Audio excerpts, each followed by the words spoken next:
దొంగనే లేఖ రాయండి విచారణ చేస్తా అన్నట్లుంది బట్టి విక్రమార్క వ్యవహారం అని మాజీ మంత్రి హరీష్ రావు ఎద్దేవా చేశారు.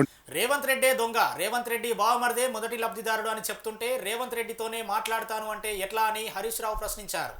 బట్టి విక్రమార్క ప్రెస్ మీట్ చూస్తే ఉల్టా చోర్ కొత్వాల్కో డాంటే అనే సామెత గుర్తుకు వస్తుందని హరీష్ రావు అన్నారు.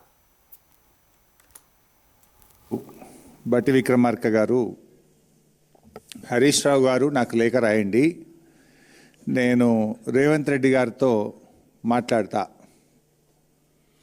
ఇప్పుడు రేవంత్ రెడ్డే దొంగ, రేవంత్ రెడ్డే బావమరిదే మొదటి లబ్ధిదారుడు, ముఖ్యమంత్రే ఈ అవినీతికి సూత్రధారి పాత్రధారి అని నేను చెప్తుంటే రేవంత్ రెడ్డితో నువ్వు మాట్లాడతా అంటే ఎట్లా? Is it not a joke?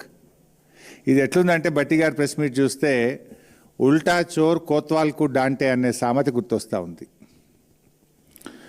బొగ్గు స్కామ్పై స్పష్టమైన సమాధానాలు ఇవ్వకుండా మాటల గారడితో 4 కాగితాలు చూపి మసిబూసి మారేడికాయ చేసే ప్రయత్నానికి బట్టి విక్రమార్క గారు చేశారు.